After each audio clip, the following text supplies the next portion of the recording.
आज पाकिस्तान अफेयर्स का सबसे पहला सेशन है आप लोगों का। पाकिस्तान अफेयर्स आपका कंपलसरी सब्जेक्ट है, 100 नंबर का सब्जेक्ट है। बहुत ज़रूरी है यार कि ये आपका अच्छा हो और बहुत इंटरेस्टिंग सब्जेक्ट है क्योंकि इसके अंदर आप पाकिस्तान को एनालाइज करते हैं, अपने मसलों को। आप इलेक्ट्रिसिटी, वाटर, एग्रीकल्चर, उन चीज़ों को तो लेके चलते ही चलते हैं, बट उसके साथ पाकिस्तान की हिस्ट्री को भी लेके चलते हैं। हिस्ट्री को आप इस पर्सपेक्टिव से नहीं लेते कि हम पढ़े कि यार अकबर कौन था, बाबर कौन था, आप सबको ये पता है, बट हिस्ट्री को हम इस तरीके से लेके चलते हैं कि इससे पाकिस्तान मूवमेंट में, इससे आगे के मुसलमानों के लिए और आज के हमारे जो लोग हैं उनके लिए क्या सबक है। तो that is why you need to be very analytical कि यार ठीक है, ये जो है ना अकबर ने दीन इलाही तो किया था, बट क्या उससे इम्पैक्ट हुआ कि उससे मुसलमान वीक होने लग गए, उससे जो है आपके आगे जो है एक मुसलमानों के अंदर और हिंदुओं के अंदर एक डिफरेंस जो है वो बनना शुरू हो गया। तो that is how you perceive things कि यार चीज़ों को किस तरह से हमने लेके चलना। तो शुरू करते हैं आज का पहला सेशन, आपके overview of early history of the Muslims of the subcontinent. ठीक है, एक ओवरव्यू लेना है क्योंकि देखो सीएसएस के अंदर सवाल नहीं आता कि तुगलक डायनेस्टी ने क्या किया था, लेकिन ये चीज़ें बहुत ज़्यादा आपकी ज़रूरी है। तभी हमारी, देखो हम टीचर्स तो नहीं हैं, हम बेसिकली स्टूडेंट्स थे जो आपकी जगह पे थे। तो हम क्या करेंगे कि उतनी ही आपको बात बताएंगे और मैं इस कोर्स में कोशिश करूंगा जितनी आपके लिए नीडेड है और जितना आपका जो है पाकिस्तान अफेयर्स का आपको एक गाइडलाइन मिल जाए ताकि आप खुद साथ साथ प्रिपेयर कर सको और इसकी आगे डिटेल्स जो है वो ले सको। ठीक है, सबसे पहला हमारा पॉइंट, मोहम्मद बिन कासिम 711 में पाकिस्तान और हिंदुस्तान और इस सारे एरिया में मोहम्मद बिन कासिम आया। मोहम्मद बिन कासिम के आने से इस रीजन में इस्लाम का स्टार्ट हुआ। Now that is the start of आर जो है ना प्रेपरेशन एज वेल। इससे पीछे की हिस्ट्री ऑल्दो जो है इससे पीछे की हिस्ट्री हमें पता होनी चाहिए, बट सीएसएस के लिए वो हिस्ट्री इतनी रेलिवेंट नहीं है। तो आप 711 से ही 1947 तक पहला हमारा पार्ट ये होगा। उसके बाद हम 1947 से 2018 तक पॉलिटिकली एज वेल एज आपकी इकोनॉमिकली, सोशली और आपके डिफरेंट डायमेंशन से इस कोर्स को लेके चलेंगे। ठीक है, तो स्टे विद मी, इंशाल्लाह आपका बड़ा अच्छा हो जाएगा यार पाकिस्तान अफेयर्स। इसको एंजॉय करो, इस सारे के सारे कोर्स को। ठीक है, अब why Islam had an important impact on the region? It is very important कि मोहम्मद बिन कासिम तो आ गया, लेकिन उस तरह से कितने रिलीजन्स हैं जो यहाँ के इंडिजिनस है, कितने रिलीजन्स हैं जो कि यहाँ पहले से थे। तो हमारे लिए समझना बड़ा ज़रूरी है सीएसएस के पर्सपेक्टिव से भी कि इस रीजन में इस्लाम ने क्या इम्पैक्ट क्रिएट किया और क्यों इम्पैक्ट क्रिएट किया। ठीक है, उसके अंदर देखो सबसे पहला पॉइंट आपको समझना बहुत ज़रूरी है कि उस ज़माने में इंडियन सोसाइटी, उस ज़माने में इधर की जो सोसाइटी है वो किस तरह की थी। वो एक सोसाइटी थी जो कि डायरेक्टली डिवाइडेड थी, जो कि कास्ट सिस्टम में डिवाइडेड थी। कोई अछूत था तो कोई ब्राह्मण था। ठीक है, उधर गरीब आदमी जो है वो बड़ा नीचे था इस सोसाइटी के स्ट्रक्चर में, स्ट्राटा में, और इवन जो है सोसाइटी की एक जो रिस्पेक्ट है उसमें वो बहुत नीचे था। ठीक है, ये एक एस्पेक्ट है। तो उसके अंदर जो आपका कास्ट सिस्टम है, ठीक है, उसको इस्लाम ने आते ही ब्रेक किया क्योंकि इस्लाम में there is a system of equality. इस्लाम में अमीर गरीब सब बराबर हैं जब वो इस्लाम के अंदर है। ऑब्वियसली इकोनॉमिक डिफरेंस तो होता है, बट द पॉइंट इज कि इस्लाम जो स्टेचर देता है वो सारों को बड़ा जो है एक इक्वल लेवल के ऊपर स्टेचर देता है। तो that was something that was appealing to the poor people of the subcontinent. ठीक है, उसके बाद सेकंड पॉइंट देखो, इस्लाम, ये सेकंड पॉइंट्स जो है ना ये आपकी सब हेडिंग्स हैं सवालों की, ये बात याद रखना। सवाल अगर पूछा है कि जो मैंने लिखा हुआ है कि why Islam had an important impact on the region, अगर ये सवाल है तो ये आपकी सब हेडिंग्स हैं उस सवालों की, ये ठीक है, ये सब हेडिंग्स हैं। इनको आप सी के अंदर जो है आगे जाके 1 2 3 ठीक है, इस तरह करके आप जो है इसको करोगे और आप अपनी प्रेजेंटेशन को जितना ज़्यादा सब हेडिंग्स में डिवाइड करोगे उतना ही आपके लिए फ़ायदा होगा। ठीक है, values of equality, denial of caste system, इसकी हमने बात कर दी। उसके साथ देखो इकोनॉमिक वेलफेयर की बात थी, गरीब आदमी, इस्लाम जो है दीन ही गरीब आदमी का था, तो इकोनॉमिक वेलफेयर का जो सिस्टम इस्लाम ने जो है दिया, ज़कात का सिस्टम, ज़कात क्या करता है, रीडिस्ट्रीब्यूशन ऑफ वेल्थ, ठीक है, ज़कात आपके पैसों को डिवाइड करता है पुअर से, गरीब से अमीर तक, ठीक है, तो इस तरह एक सोसाइटी में इकोनॉमिक इक्वालिटी आती है, तो ये चीज़ भी बड़ी अपीलिंग थी। उसके बाद जो है एक फ्रेश फ्लो ऑफ आइडियाज़ था। फ्रेश फ्लो ऑफ आइडियाज़ का क्या मतलब है, पहले बात होती थी पास्ट में पॉलीथिज्म, अब प्रेजेंट में मोनोथिज्म, एक गॉड, ठीक है, एक खुदा। इससे आपकी सेल्फ रिस्पेक्ट, डिग्निटी, प्रॉब्ली आपकी जो इस्लामिक की क्लासें उनमें हमने पढ़ा होगा ये, ठीक है। उसके बाद वुमेन राइट्स, यहाँ सती का कॉन्सेप्ट था। सती का कॉन्सेप्ट क्या है, औरत का जो है हस्बैंड मर गया, औरत को भी जला दो। द पॉइंट इज कि औरत की एक अपनी आइडेंटिटी है, औरत की एक अपनी रिस्पेक्ट है, और इस्लाम ने वो रिस्पेक्ट, वो डिग्निटी उनको प्रोवाइड की, तो इससे डिस्क्रिमिनेशन ख़त्म हो गई और जो है आपकी वुमेन राइट्स जो है वो आ गए। उसके बाद कलेक्टिविज्म से इंडिविजुअलिज्म, पहले इंडिविजुअलिज्म था आपके यहाँ, पास्ट में इंडिविजुअलिज्म था, अब आपका कलेक्टिविज्म है, सब मिल के मस्जिद में बैठेंगे, सब मिल के डिसीजन लेंगे, सब मिल के काम करेंगे, सब मिल के जो है अपनी एजुकेशन और उनके लिए काम करेंगे, रंग और नस्ल की तफरीक के बगैर, and that is very important उस एरिया के लिए। अगले पॉइंट्स पे चलते हैं। सब हेडिंग्स एज आई सेड, इस्लाम का यार एजुकेशन सिस्टम, इस्लाम के अंदर मदरसा सिस्टम है। मदरसा सिस्टम आपको मॉरल वैल्यूज सिखाता है, ठीक है, सिर्फ आपको जो है जॉब ही नहीं बट आपको मोरालिटी भी सिखा देता है, ठीक है। तो ये इस्लाम का जो है लॉर्ड मकॉले की एक बहुत ज़बरदस्त कोटेशन है कि जो है अगर आपने इस रीजन के अंदर इफ़ यू वांट टू जो है break them, if you want to break their जो है मतलब डोमिनेंस, ठीक है, अगर आपने ख़त्म करना है तो इनके कल्चर और इनकी जो है वैल्यूज़ उनको जो है आप ब्रेक करो। तो द पॉइंट इज़ कि यार हमारी कल्चर, हमारी वैल्यूज़ जो है वो बड़ी अपील की उन लोगों के लिए। एक और एस्पेक्ट सूफीज़म का एस्पेक्ट, सूफीज़ पाकिस्तान के अंदर, इंडिया के अंदर बहुत सारे लोग आए, आपका बाबा फरीद शकरगंज जो है, और जो है आपके बहुत सारे जो है दाता हजवेरी, बहुत सारे लोग थे जिन्होंने आके जो है आपके यहाँ इस्लाम को फैलाया, लोगों तक पहुँचाया। और जो है ना आपके देखो ये पाकिस्तान, ये आपका जो है रीजन है, मैप थोड़ा सा बेकार हो गया बट आप समझ गए इस बात को, ठीक है। तो ये सारा का सारा रीजन है, तो फ्रॉम जो है इस सारे रीजन के इधर से इधर तक की उनका रेंज देखो कि उन्होंने कितना जो है आपका इस्लाम को स्प्रेड किया। और वो आए बेसिकली इधर थे आपके सिंध वाले एरिया के अंदर, और वहाँ से वो गए। फिर उसके बाद इसके अंदर बहुत रेलिवेंट चीज़ है क्योंकि मेरा अगला पॉइंट है, और वो अगला पॉइंट है the role of the Mughal emperors and Muslim emperors. Muslim emperors शुरू से आ रहे थे, ठीक है, आपके यहाँ से आपके गजनी, महमूद गजनी, मोहम्मद गौरी, अभी उनकी हम बातें करते हैं, वो सारे के सारे आए। उसके बाद आपके मुगल्स आए, ठीक है, मंगोल्स आपके आते थे, यहाँ इस रीजन से आते थे, सेंट्रल एशिया से आते थे, आपके जो है ईरान से पर्शियन आपका जो एक टच था, आपके यहाँ से जो है आपके अरबी हैं, ठीक है, वो सारे के सारे। तो द पॉइंट वाज कि आपका डिफरेंट डायमेंशन से इस्लाम आया, और बादशाह का दीन होता है ना वो नीचे से ऊपर तक पहुँचता है, ठीक है। द पॉइंट इज कि क्यों, क्योंकि बादशाह का दीन है तो वो ऊपर से टॉप डाउन आपका जाता है, और बहुत सारी अवाम उसको जो है एक्सेप्ट करनी शुरू होती है। तब भी जब अकबर ने जो है एक दीन इलाही शुरू किया तो इस वजह से एक बहुत बड़ा कंसर्न हुआ कि बादशाह का जो दीन था वो लोगों ने एक्सेप्ट करना शुरू किया। तो बादशाह का एक बड़ा रोल होता है, और बादशाह की कॉन्क्वेस्ट के थ्रू ये सब फैलना शुरू हुआ इस सारे के सारे रीजन के अंदर। तो अब हम अगली बात के ऊपर चलते हैं, जो कि मैं आपको एक क्विक टाइमलाइन देना चाहता हूँ इस सारे के सारे रीजन की, ताकि ये चीज़ें जो है एमसीक्यूज में यार आ सकती हैं, तो इनको आप जो है देखो, ठीक है। आपको एमसीक्यूज की बातें भी मैं साथ साथ बताता रहूँगा इन सारी चीज़ों में। तो द पॉइंट इज कि मुस्लिम रूलर्स थे सब कॉन्टिनेंट में, कहाँ से आए, क्या रूलर और किस तरह है, ये आपको बेसिक इन्फॉर्मेशन चाहिए। आपको ज़्यादा डिटेल्स में तुगलक क्या था, सईद क्या था पता करने की जरूरत नहीं है। मूविंग ऑन, आपका मोहम्मद बिन कासिम 711 मैंने वो बताया लैंड कर गया। इस तरह से आप इसकी एक टाइमलाइन भी बना सकते हो जो है ना। ऑब्वियसली मैं तो नहीं बनाऊंगा अभी, बट द पॉइंट इसके मैंने इतना लिखा हुआ ऊपर, बट बात यह है कि आप टाइमलाइन जो है इसकी बना सकते हो, ठीक है। पहली बात यह है कि यार टाइमलाइन में देखो 1000 जो है उसके अंदर 1000 AD है ये बेसिकली, ठीक है। 1000 AD के अंदर आपका महमूद अफ गजनी यहाँ आया, ठीक है। आपको मोहम्मद बिन कासिम तो आपको पता है कि 711 में आया, वापस गए मोहम्मद बिन कासिम, तो इनको जो है 715 में मोहम्मद बिन कासिम जो है उनको हैंग कर दिया था, तो जो है he was out of the scene. The point is कि आगे चलते हैं तो 1000 के अंदर देखो 1000 AD के अंदर महमूद ऑफ गजनी जो है आपके वो जो है इधर लैंड किए। उन्होंने जो है अपना गजनी जो है गजनविड्स जो है आपके वो एम्पायर शुरू की। उसके बाद 1192 टू 1206 आपका शहाबुद्दीन गौरी जो कि गौरी एम्पायर को आपका लेके आया था। ठीक है, उसके बाद ही मुस्लिम एम्प्रेस थे।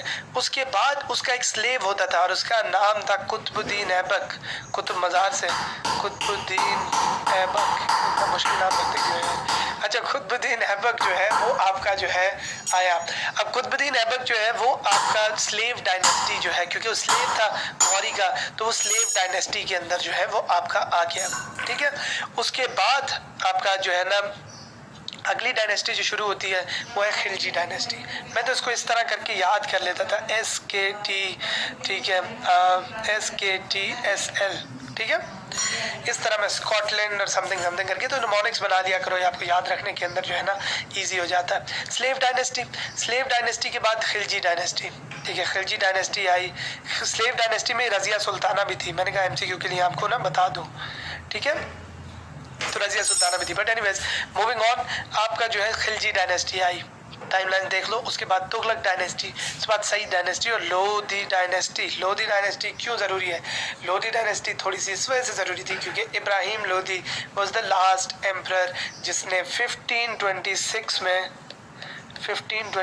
में आपकी बैटल ऑफ पानीपत हुई बाबर और इब्राहिम लोधी की। इसके अंदर पहली दफ़ा बाबर आया और बाबर जो है आपका वो इधर का एम्परर बन गया। इससे आगे चलते हैं, बाबर आपका एम्परर बन गया। ठीक है, कोशिश करो तेज ताकि जो है ना आपको इसके ऊपर सवाल नहीं आएगा। जिन चीज़ों पे आएगा उन पे हम बिल्कुल बात करेंगे और बहुत ज़्यादा बात करेंगे। तो आपको जो है फोकस, एज आई सेड मेरी पिछली वीडियो में भी फोकस बहुत ज़्यादा कर दिया CSS में। सबसे पहले बाबर आया। बाबर ने आते ही जो है ना आपकी अपनी एम्पायर को स्टार्ट किया। Babur is basically known for the start of the Mughal empire, that is Babur's role. ठीक है, उसके बाद हमायूं आ गया। ठीक है, उसके बाद अकबर। अब अकबर हमायूं के टाइम पे बीच में इधर शेर शाह सूरी आया, अकेला एम्परर जो कि मुगल टाइम के अंदर आपके जो है शेर शाह सूरी वो आपका जो है आपके जो है ना एम्पायर उसने ले ली आपसे मुगलों से। तो द पॉइंट वाज कि उसने फिर GT रोड बनाई, वो बड़ा मशहूर है अपने GT रोड के लिए। रोहतास फोर्ट आई थिंक उसने बनाया। द पॉइंट इज कि शेर शाह सूरी का एक बड़ा रोल है इस रीजन के अंदर। उसके बाद देखो 1556 में इसका एक छोटा सा बेटा जो है बेसिकली हमायूं का अकबर पावर में आ गया। अब अकबर जो है उसका जलालुद्दीन बेसिकली उसका नाम था और उसके बाद जो है ज़िल्ले इलाही और बाकी इसको टर्म्स जो है दी गई हैं जो हमने जो था अकबर में भी देखा होगा और आपने जो है वो मुग़ल आज़म मूवी में भी शेखू के साथ देखा होगा। शेखू बेसिकली जो है आपका जहांगीर था। But anyways moving on, Akbar जो है अकबर का क्या सीन है कि अकबर जो है आपका वो उसने जो है ये एम्पायर को स्टार्ट किया। अकबर के टाइम पे जो सबसे इम्पोर्टेंट चीज़ थी वो था उसका दीन इलाही। अभी इन बातों पे आएंगे जब हम रिफॉर्मर्स पे बात करेंगे तो फिर मैं आपको बताऊंगा, क्योंकि शेख अहमद सिरंदी भी इस टाइम पे थे तो फिर हम एट लेंथ बात करेंगे, उन पे सवाल आता है अकबर से ज़्यादा। अकबर की इंपॉर्टेंट चीज़ें क्या थी यार? अकबर कहता था पीसफुल कोएग्जिस्टेंस होनी चाहिए, सारे के सारे मुल्क जो है वो सारे के सारे जो है आपके मुसलमान हिंदू सिख सब जो है मिल के रहें। ठीक है, तो वो एक अच्छी बात थी उसकी। बट उससे मसला क्रिएट होता था कि क्योंकि वो बैलेंस नहीं कर पाता था और क्योंकि हमारे यहाँ आइडेंटिटी पॉलिटिक्स होती है तो हमारे यहाँ जो आइडिया था वो मुसलमान एक साइड पे थे, हिंदू एक साइड पे थे। टू नेशन थ्योरी डेवलप हो रही थी, उस पर हम एट लेंथ बात करेंगे। टू नेशन थ्योरी डेवलप हो रही थी तो इस वजह से द पॉइंट वाज कि जो है शेर शाह ये जो आपका अकबर था, अकबर की जो ये आइडिया था वो थोड़ा सा जो है मुसलमानों के से निकाल के लोग जो है हिंदुइज्म और लोग जो है उसके दीन इलाही जो हमने बताया उसमें जा रहे थे। दीन इलाही क्या था? एक डिफरेंट जो है एक सेक्शन इस्लाम का ही उसने बनाया था जिसमें वो खुदा का रिप्रेजेंटेटिव ज़िल्ले इलाही मतलब फेस ऑफ गॉड, वो खुदा की एक रिप्रेजेंटेशन थी दुनिया के ऊपर। क्यों वो किया था? पॉलिटिकल पर्पसेस के लिए। ठीक है, पॉलिटिक्स उसके अंदर बहुत ज़्यादा एक रोल प्ले करती थी। उसके बाद जो है आपका इसका दीन इलाही था, लेकिन अकबर के टाइम पे बहुत स्प्रेड कर गया जो है ना आपका मुग़ल एम्पायर और सबसे अपने पीक के ऊपर पहुंची। तो और अकबर को लोग बड़ा पसंद करते थे हिस्ट्री के अंदर। और अकबर में गौर करो यार, जो आपका जो आपकी लाहौर फोर्ट वगैरह है, फोर्ट्स वगैरह अकबर के टाइम पे ज़्यादातर बने होंगे।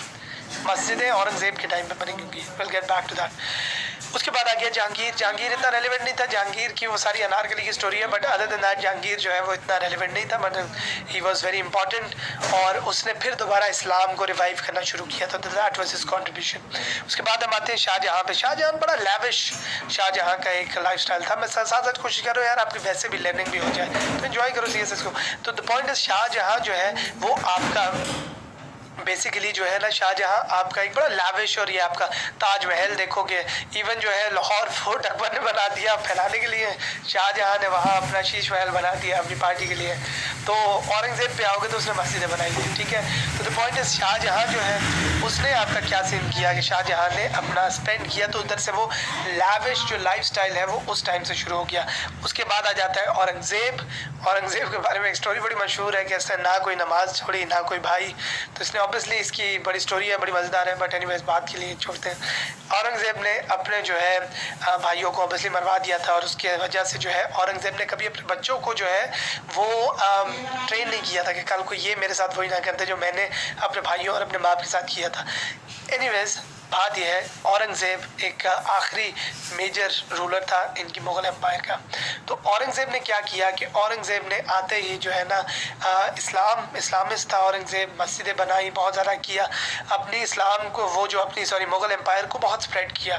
बट डिसकंटेंट आना शुरू हो गया, हिंदुओं से डिसकंटेंट आना शुरू हो गया, सिखों से डिसकंटेंट आना शुरू हो गया, और उससे जो है ना आपकी एक थ्रेट्स क्रिएट होने लग गए आपकी मुगल एम्पायर को। और जब औरंगजेब गया तो इसके बाद वीक सक्सेसर्स आ गए यार। कोई ऐसा नोटेबल मुगल लीडर नहीं है, बहादुर शाह जफर क्योंकि आखिरी है तो आपको उसका नाम पता होगा, बट कोई ऐसा मुगल लीडर नहीं है जो कि उसके बाद जो है ना आया। द पॉइंट वाज कि वीक सक्सेसर्स थे। अब रीजंस फॉर मुगल डिक्लाइन, ये बहुत ज़्यादा ज़रूरी है। मुगल्स नीचे गए तो क्यों गए?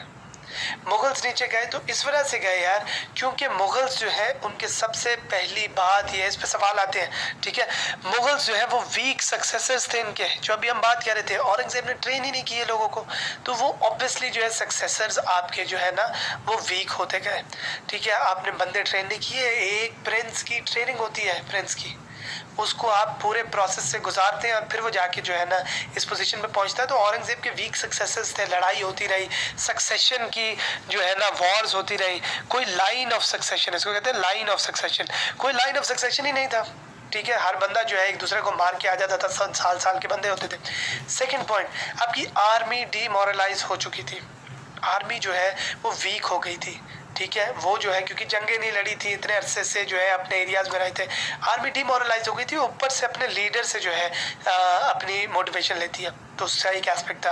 उसके बाद जो नोबल्स थे ना आपके, वो वीक हो गए थे, लैविश हो गए थे, किसकी वजह से? शाहजहां की वजह से, बट ऑब्वियसली उससे पहले भी लैविश ही थे, अकबर की भी 90 बीवियाँ थी। बट द पॉइंट इज कि जो है ना शाहजहां की और बाकी उस टाइम से नोबल्स आपके वीक हो गए, पैसा बहुत था, लैविश थे, वो फोकस नहीं कर रहे थे अपनी स्ट्रैटेजी के अंदर, जो कि पॉलिसी मेकिंग के अंदर, ठीक है। जो मुल्क हो या आर्मी हो, और मुल्क हो या फॉर एग्जांपल आपका एम्पायर हो, आपको ये चीज़ें करनी पड़ती हैं यार।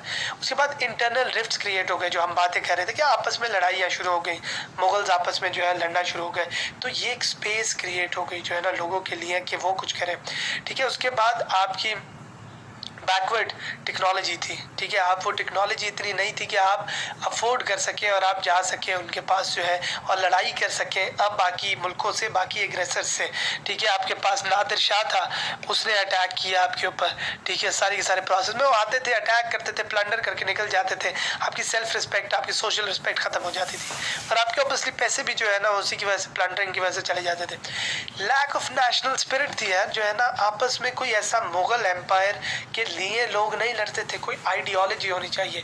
हमारी फौज पाकिस्तान की फौज है, पाकिस्तान के लिए, इस्लाम के लिए लड़ी है, ठीक है। That is the motivational factor. यहाँ कोई मोटिवेशनल फैक्टर नेशनल स्पिरिट का था ही नहीं, उससे फिर एक मसला क्रिएट हो जाता था। उसके बाद कोई नेवल पावर नहीं थी, ठीक है, क्योंकि आपको पता है कि अंग्रेज आए, बाकी लोग आए, अपनी नेवी की वजह से, अपनी स्ट्रॉन्ग नेवी अटैक किया, नेवल पावर नहीं थी, आप रिस्ट्रेन नहीं कर पाते थे, आप रोक नहीं पाते थे उनको कि वो आके आपको जो है ना करें। उसके बाद देखो आखिरी जो अभी इस वीडियो के अंदर है वो लैगिंग एजुकेशन सिस्टम आपका बहुत ज़्यादा वीक था, आपके पास मदरसा सिस्टम वीक था, वेस्टर्न एजुकेशन नहीं थी, कहीं जॉब्स नहीं ले सकते थे, साइंस रिसर्च इन बातों पर तो कभी काम ही नहीं किया ना, बस ताजमहल बना दो जो है ना, इन बातों पर कोई यूनिवर्सिटी नहीं बनाई, कोई चीज़ नहीं बनाई, आई। तो द पॉइंट इज कि यार ये चीज़ें जो है एक एम्पायर की बैकबोन होती है, ठीक है। अभी जो है इस वीडियो का टाइम ख़त्म होता है, तो इस वीडियो के बाद हम अगली वीडियो में इसी लेक्चर को इधर से ही स्टार्ट दोबारा करते हैं।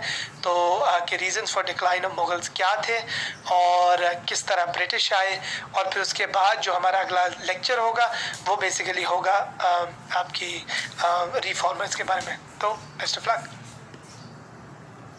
अस्सलाम everybody, welcome to the part 2 of Pakistan affairs की सबसे पहले लेक्चर की, जिसके अंदर हमने सबसे पहले बात की थी कि मुगल्स कैसे आए, मुसलमानों के एम्परर्स कैसे थे, उनका हमने टाइमलाइन देखा, इस्लाम क्यों आया, इस्लाम बेसिकली कैसे फैला और क्यों फैला। अभी हम बातें कर रहे हैं कि डिक्लाइन कैसे हुआ। मुगल्स का डिक्लाइन, इस्लाम का भी मोर और लेस एक डिक्लाइन था इस रीजन के अंदर। बट अगर हमारे रिफॉर्मर्स ना होते, अगर हमारे जो है लीडर्स ना होते, तो बहुत मुश्किल था इस्लाम का दोबारा रिवाइव होना इस एरिया के अंदर और इस पोजीशन स्ट्रेंथ के अंदर आ जाना कि आज जो है हम टू नेशन थ्योरी के थ्रू पाकिस्तान बना सकते होते। तो अभी हम उस टाइम के ऊपर चल रहे हैं। हमने बातें की रीजंस के अंदर कि वीक सक्सेसर्स थे, लाइन ऑफ सक्सेशन नहीं थी, आर्मी डिमोरलाइज थी, आपके नोबल्स जो है वो वीक थे, और आपके जो है इंटरनल रिफ्ट्स जो थे वो आपके मुगल्स के बीच में थे, आपकी टेक्नोलॉजी बैकवर्ड थी, ठीक है, ये आपका लिखा है, आपकी लैक ऑफ नेशनल स्पिरिट थी कि लोग इकट्ठे नहीं लड़ रहे थे, और लैगिंग एजुकेशन। तो ये बातें हमने पिछले लेक्चर में की हैं, तो जिन्होंने मिस किया वो पहले पिछले लेक्चर को देख लें साथ साथ, ठीक है। अब इस लेक्चर के अंदर देखो, इसके साथ इकोनॉमिकली वीक एम्पायर थी। हर एम्पायर की स्ट्रेंथ, हर एम्पायर की जो है कोर, वो उसकी इकोनॉमी होती है। और ये जो एम्पायर थी, क्योंकि लैविश लाइफस्टाइल था, नोबिलिटी वीक थी, पैसा आ नहीं रहा था, लोग टैक्स नहीं दे रहे थे, टैक्सेशन जो है वो काफ़ी हद तक लो हो गई थी इस एरिया के अंदर, क्योंकि वो लोग टैक्स नहीं पे करते थे, तो वो जो है आपकी उससे नीचे आ गई। तो आपके जो है, और इसकी वजह से इकोनॉमिकली वीक हो गया, और इकोनॉमिकली वीक हो गया तो पॉलिटिकली भी वीक हो गया, तो इस वजह से मुगल्स आपके डिक्लाइन करने लग गए। तो ये सारे के सारे आपके फैक्टर्स प्ले आउट करते हैं, और उसके साथ ही तो इंटरनल फैक्टर्स थे। अभी हम बातें करते हैं कि अंग्रेज़ किस तरह आए थे, that is a separate issue, but external threats आपके क्या थे। देखो, ये है आपका रीजन, ठीक है, ये इस दफ़ा मैप थोड़ा बेहतर बना, ये आपका रीजन है, ठीक हो गया जी, ये आपका चाइना हो गया, ये आपका अफ़गानिस्तान हो गया, ये आपका ईरान हो गया। तो द पॉइंट इज़ कि देखो आपके जो है, अब जो आपके लोग आ रहे थे वो आपके जो है ना, ये आपका दिल्ली है, ठीक है, कलर में बदल लेता हूँ थोड़ा सा, ग्रीन कर लेते हैं, ये आपका दिल्ली है। अब दिल्ली के अंदर लोग आपके ऊपर से साइड से आपके ब्रिटिश आ रहे थे, नीचे से आपके मराठास आ रहे थे, ठीक है, साइड से आपके पंजाबीज थे, जो कि पंजाबीज का क्या मतलब है, सिख्स, पंजाबीज व द सिख्स, जो कि आपको याद होगा कि रंजीत सिंह जो है उसके थ्रू था। और ऊपर से आपके बेसिकली सेंट्रल एशिया से आपके जो इन्वेडर्स थे, ठीक है, कार्स उनको कहते हैं, सेंट्रल एशियन रिपब्लिक, आपके इन्वेडर्स थे वो आते थे, ठीक है। तो एक प्रेशर क्रिएट होता था दिल्ली के ऊपर, प्रेशर क्रिएट होता था मुगल एम्पायर के ऊपर, और उस प्रेशर की वजह से ये सारे, अब ये देखो मैप है ना, कितना इंटरैक्टिव मैप है, एक शो करता है कि यार एक होलिस्टिक अप्रोच देता है कि किस तरह आपने मैप्स बना रहे, तो खाली बॉर्डर कोई नहीं देखना चाहता यार, ये बताओ कि ये किस तरह से हो रहा है, जो है ना, किस तरह से प्रेशर आ रहा है, किस तरह से डिफरेंट जो है डायमेंशंस हो रही है, तो एक इंटरैक्टिव मैप हो जाता है। अच्छा, अब हम मूव करते हैं ज़्यादा इंपॉर्टेंट बात के ऊपर, जो कि आपकी है कि जो ब्रिटिश थे वो किस तरह इस रीजन के अंदर आए। अब ब्रिटिश जो है वो आपके बेसिकली बार्थोलोमो डियाज, और उसके बाद 1487 के अंदर सबसे पहला पोर्टुगीज़ आदमी था, ब्रिटिश नहीं था, जो लैंड किया। और आपको वास्को डी गामा का तो आपने नाम सुना ही होगा, तो वास्को डी गामा आपका जो है वो आ गया। अब उसके बाद देखो यार 1615 के अंदर थॉमस रो पहली दफ़ा ब्रिटेन का क्वीन ने बंदा भेजा कि जाके जहांगीर से मिल के आओ। अब इस टाइम पे आर्मी एक एम्पायर बहुत स्ट्रांग थी, तो उनको पता था कि यार इस टाइम पे हम नहीं आ सकते, क्योंकि ये कम्प्लीटली कंट्रोल करते हैं, डोमिनेंट है, इनकी मिलिट्री स्ट्रांग, नोबिलिटी स्ट्रांग। वही जो हम बातें बता रहे थे, जो रीजंस बनी वो रीजंस उस टाइम पे नहीं थी, तो इस वजह से जो है ना they had to go back. 17 जो है ना, मतलब 1700 से, इनिशियल 1700, क्योंकि औरंगजेब तो 1707 में चला गया, तो 1707 के अंदर औरंगजेब गया, तो बेसिकली जो है उसके बाद से अंग्रेज आना शुरू हो गए इधर, और जो है ना उन्होंने अपनी ईस्ट इंडिया कंपनी जो है बना के ट्रेडिंग शुरू कर दी। तभी लोग सीपेक से एक कनेक्शन बनाते हैं, आए तो ट्रेड के लिए थे, लेकिन ट्रेड से पॉलिटिक्स में आए, पॉलिटिक्स से मिलिट्री के अंदर आए, मिलिट्री के अंदर जो है उन्होंने इकोनॉमी आपकी कैप्चर कर ली और आहिस्ता आहिस्ता पूरा आपका जो है सब कॉन्टिनेंट कर लिया। तो I am not necessarily saying कि जो है ना सीपेक इज दैट, और मेरा सीपेक में बड़ा डिफरेंट व्यू पॉइंट है जो हम अगली क्लासों में करेंगे, बट द पॉइंट इज के that is how it starts. तो द पॉइंट इज कि EIC जो है वो आपकी आई, थॉमस रो जो है उसने जहांगीर से मिला, आपका बैटल ऑफ प्लासी हुआ। बैटल ऑफ प्लासी 1757 के अंदर आपकी हुई, और बैटल ऑफ प्लासी आपकी जो है ना उस टाइम के नवाब के ख़िलाफ़, जो आपका नवाब था बंगाल के अंदर, उसके ख़िलाफ़ जो है ना अंग्रेज़ों की लड़ाई हुई। तो ये सबसे पहली जंग थी जब अंग्रेज़ों ने जो है ना डायरेक्टली चैलेंज किया एक नवाब के, एक प्रिंस के जो है ना कंट्रोल को, और उसकी वजह से जो है ना आपकी एक कॉन्फ्लिक्ट क्रिएट हुआ और ब्रिटिश उसमें जीते। तो that created an impact throughout the region कि ब्रिटिश जो है वो बहुत स्ट्रॉन्ग है। उसके बाद ये बैटल ऑफ है, ठीक है, battle of Berkshire. Battle of Berkshire हुई 1764 के अंदर, ठीक है। आप लोगों ने सुना होगा इमरान खान यूज़ करता है मीर जाफ़र, मीर सादिक। तो दैट वाज द पॉइंट। ये जो लोग थे, ये इन बैटल्स के अंदर जो मुसलमानों के अंदर से ट्रेटर्स निकले थे ना, जो मुसलमानों के खिलाफ बैक स्टैबिंग इन अ वे उन्होंने की थी, उनका नाम है बेसिकली। तो आपका बैटल ऑफ बक्सार हुई। बैटल ऑफ बक्सार के अंदर भी अंग्रेज़ जीते, ठीक है। तो उस टाइम के अंदर जो है उस बंगाल वाले रीजन से अंग्रेज़ों ने स्टार्ट लिया था, and they moved on from there, जो हमने पिछले मैप में बताया। उसके बाद बैटल ऑफ सेरंगापट्टनम हुई। बैटल ऑफ सेरंगापट्टनम बेसिकली आपको सबको पता होगा टीपू सुल्तान की बेसिकली बैटल हुई थी। ये क्यों आइकॉनिक है? क्योंकि आपके MCQs में आ सकती है, तो ऑब्वियसली इस वजह से। बट ये क्यों आइकॉनिक है? क्योंकि टीपू सुल्तान एक बहुत बड़ा जो है आपका मुसलमानों का लीडर था, जिसने फियर्सली लड़ा था अंग्रेज़ों के खिलाफ, and that is Y is quite famous. But इसको भी इसी के अफरे बंदों ने मारा, और इसी के ही जो है ना मीर सादिक, मीर जाफ़र, उन्होंने जो है अंग्रेज़ों की साइड ले ली। But so this was the timeline के ब्रिटिश आए किस तरह से, कहते हैं एडवेंट ऑफ द ब्रिटिश, ठीक है। उसके बाद ये समझना बहुत ज़रूरी है, क्या ब्रिटिश आ तो गए, सक्सेसफुल किस तरह हुए, ठीक है। ब्रिटिश आ नहीं रहे, ब्रिटिश आ गए हैं। तो द पॉइंट इसके यार जो है ना ब्रिटिश सक्सीड किस तरह किए इस रीजन के अंदर, ठीक है। तो आपके जो है सबसे पहली इसके अंदर चीज़ है कि ब्रिटिश के पास एडवांस टेक्नोलॉजी थी, ठीक है। उनकी टेक्नोलॉजी वो compete नहीं कर सकते थे जो मुगल्स थे उनसे, ठीक है। बात यह है कि जो मुगल्स थे वो बैकवर्ड टेक्नोलॉजी में थे, ये एडवांस टेक्नोलॉजी यूरोपियन, इनके पास इंडस्ट्रियल रेवोल्यूशन आ रही थी, एंड दैट इज़ वाई जो है ना they were very dominant in that particular case. उसके बाद इनका एक और इम्पॉर्टेंट फैक्टर था इनकी कम्युनिकेशंस, कि इनकी आपस में कम्युनिकेशन, टेलीग्राफ का सिस्टम, आपस में आपका पोस्टल नेटवर्क, रेल नेटवर्क, सब अंग्रेज़ों ने बनाया। द पॉइंट इज़ कि क्योंकि कम्युनिकेशंस और ये नेटवर्क्स को बहुत ज़्यादा करते थे। मुगलों का मसला ये होता था कि सिर्फ दिल्ली से कंट्रोल होता था, और पावर सेंटर्स जो है वो डिवाइडेड थे। तो ये एक बहुत बड़ा फैक्टर है। उसके बाद नेवल पावर हमने पहले भी बात की, नेवीज़ आ रही थी, नेवीज़ से जो है इन्होंने सारा अप्रोच किया, मुगलों की वीक थी।